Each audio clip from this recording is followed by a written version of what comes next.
రాష్ట్రంలో టీడీపీ కూటమి ప్రభుత్వం అధికారంలోకి వచ్చిన వెంటనే వాలంటీర్లందరికీ న్యాయం చేస్తామని సీఎం చంద్రబాబు ఇచ్చిన హామీ మరిచిపోయారని ఏఐటీయూసీ జిల్లా ప్రధాన కార్యదర్శి బొగత అశోక్ ఆరోపించారు. వాలంటీర్ల వ్యవస్థపై ఎన్నో ఆశలు పెట్టుకున్న అభ్యర్థులను కొనసాగించే విధంగా తగు చర్యలు తీసుకోవాలన్నారు. ఈ మేరకు నిర్వహించిన ధర్నా కార్యక్రమంలో పాల్గొన్న ఆయన మాట్లాడుతూ రాష్ట్రంలో 1,65,000 మంది రాజీనామాలు చేయకుండా తగిన ఆదేశాలు ఇవ్వాలని కోరారు. అసెంబ్లీ సమావేశాల్లో నిర్ణయం చేయాలి. వాలంటీర్లకు న్యాయం జరిగే వరకు పోరాడతాం. వాలంటీర్ల కోసం అసెంబ్లీ సమావేశాల్లో నిర్ణయం చేయాలి. ముఖ్యమంత్రి గారు వాలంటీర్లు మోసం చేయొద్దు.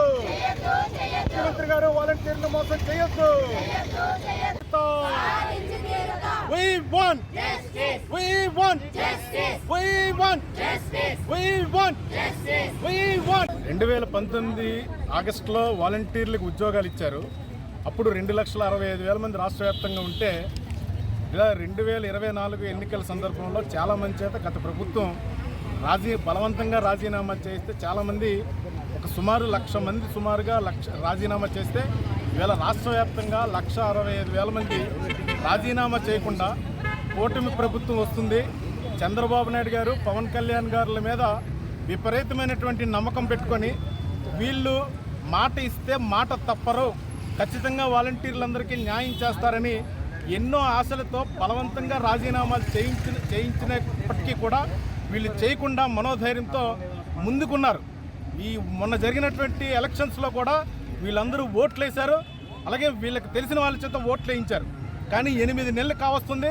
వాలంటీర్ల వ్యవస్థ కొనసాగిస్తామని హామీ ఇచ్చారు. అలాగే ఉగాది రోజున చంద్రబాబు నాయుడు గారు స్వయంగా చెప్పారు, ఉగాది రోజున వాలంటీర్లు కొనసాగిస్తాం, 10,000 రూపాయలు ఇస్తామని. వారాహి యాత్రలో కూడా పవన్ కళ్యాణ్ గారు చెప్పారు, వాలంటీర్లు కొనసాగిస్తాం, 10,000 రూపాయలు.